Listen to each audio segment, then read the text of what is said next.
Hey, what's up, guys? How y'all doing today? Well, baby, if your name is Gina, hun, you not done standing 10 toes down for your man. Unfortunately, baby, it's a little too much, too late. I know you guys have probably heard. That's why you're listening to this video. Gina Han wrote a second letter to Judge Arun, and baby, this one takes the cake. Baby, Gina is the epitome of a ride or die. Maybe she ain't scared even of doing a bid for Diddy. You know, she is accusing the U.S.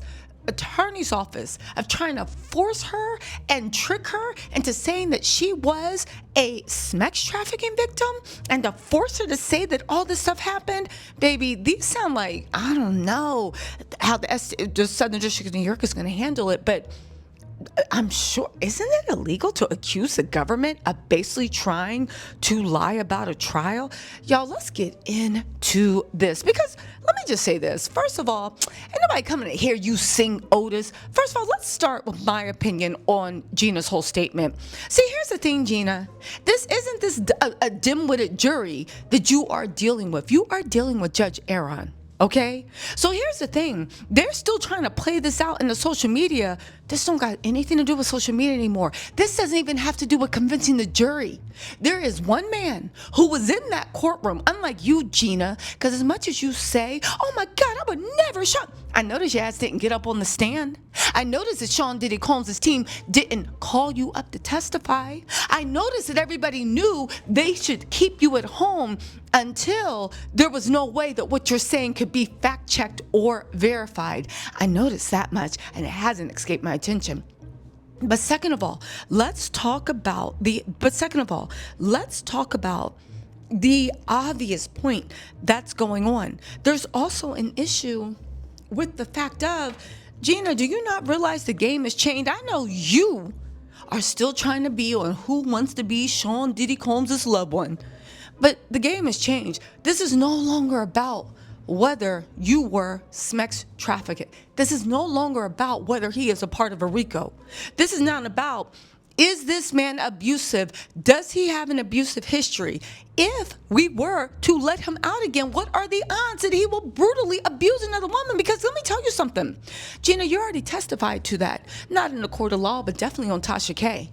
And those are the aggregating factors that Judge Arun is actually looking at when he decides whether he should be on the streets or not. I know a lot of people don't understand aggregating factors. The ones that are supporting Diddy. It's not anymore what you did, it's how you did it. It's not hiring a prostitute, it's how you did it. It's not having girlfriends in a modern love story, it's how that modern love story played out. Because Judge Arun and the Southern District of New York, their only goal is to protect the public. Who cares if you were diggity down for it? He didn't even want you as his bona fide. You were never his woman. We can't, listen, even if you say, I'll be your punching bag, sir, he doesn't even want you at, you're not even his preferred punching bag. You know what I'm saying? So we need to protect Diddy against the women and men he really wants. Meanwhile, Gina trying to be Captain Save-A-Ho. Anyway, that's my opinion. Let's get to Gina's letter. Hey guys, really quick, if you haven't been following the David and Celeste Rivers case, you need to follow it. If you have, I have a treat. I have Lauren Conlon joining me on my channel today, 1:30 p.m. Eastern Standard Time. She has been one of the preliminary experts on the David case. She has tracked down so many leads. She has busted up false narratives and given us information we didn't know.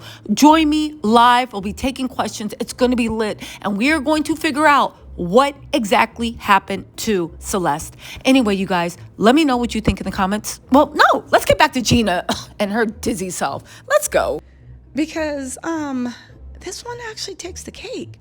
Gina's done a lot of things, but this one truly takes the cake. Let's get into this. Are y'all ready to laugh?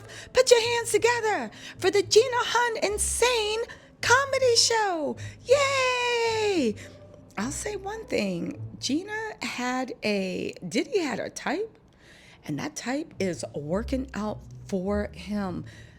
Listen, he was an expert brainwasher and manipulator, in my opinion. I know you could say, oh, he's a good man. How?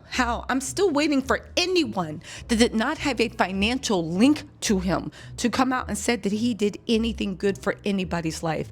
Outside of that, I still haven't seen any of it. But I talked about it in my live last night. In the meantime, let's get into this.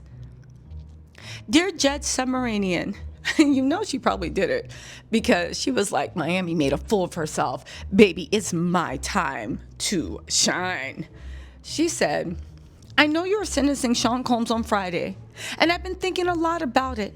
I saw in the press letters were submitted by many concerning the sentencing. No one asked me or told me to write this letter, but I felt my voice had to be heard as I was identified as victim number 3 in this case. And I understand charges that were brought concerning me, including accusations of sex trafficking and prostitution. First of all, Gina, listen, well, I already said what needed to be said. But second of all, nobody asked you to write this letter.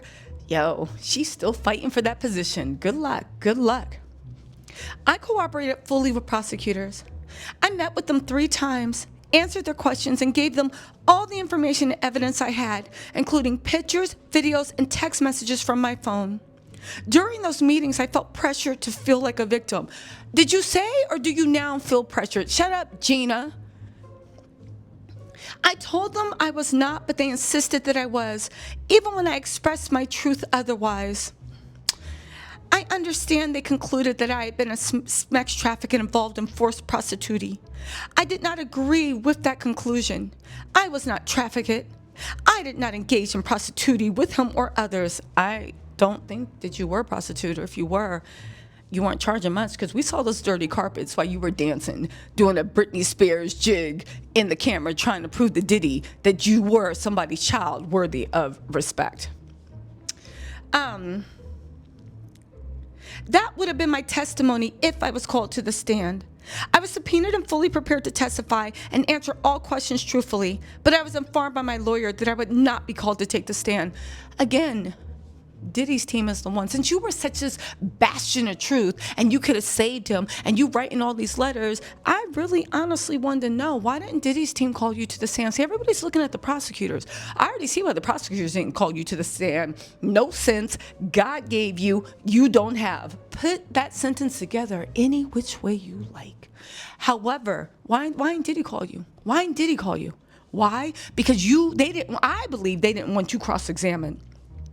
I want to emphasize that I understand the seriousness of this case and the pain others may feel.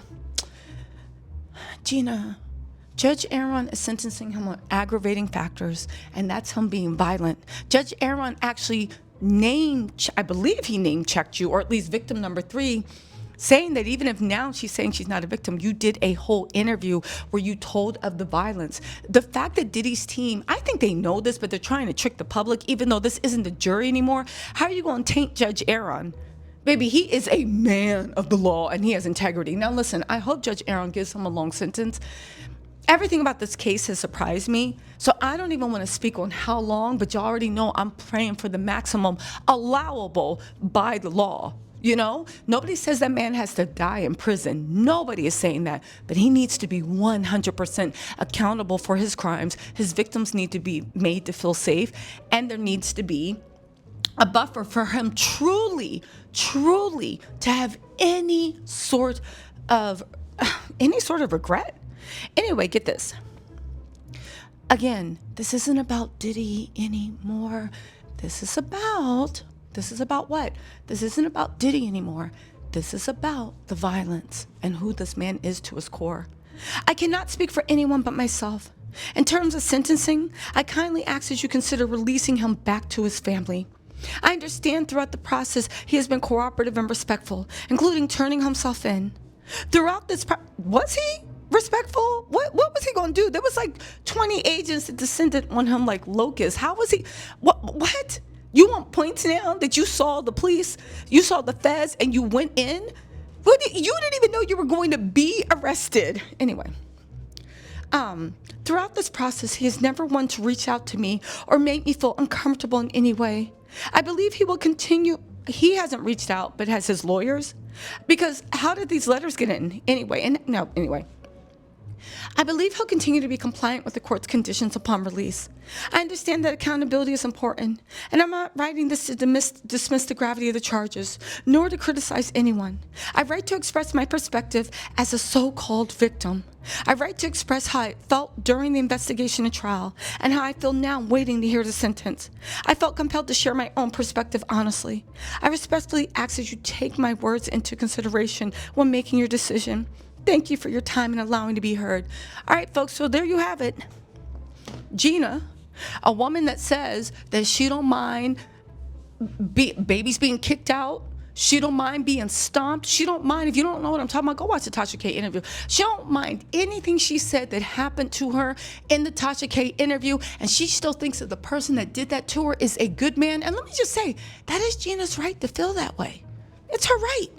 But are you gonna let this woman's level of self-respect, level of what she'll take, and level of what she looks at as a loving friendship, relationship, whatever she says they have, are you going to let the standards that Gina allows in her personal relationships, from physical treatment, mental treatment, the way Diddy let Young Miami humiliate her and threaten her with rape and all this stuff, are you going to let that woman set the standard for what you want for you, for your daughters, for your sons, for your child? I mean, the choice is clear. Gina showed us what she thinks a modern love story looks like. Now that she has, should her opinion matter? I think it doesn't. I think it won't matter to the judge. Again, you don't know what a modern love story is. You don't know what a good man is. And Gina might be looking at me thinking, I don't know anything, because those are the choices she makes, and this is the reality she lives in. Unfortunately for Gina and for Diddy, I don't think these realities are going to in any way help or play out the way they think it will. But we will see. Anyway, you guys, don't forget, trial is Friday, October 3rd. I'll see y'all there.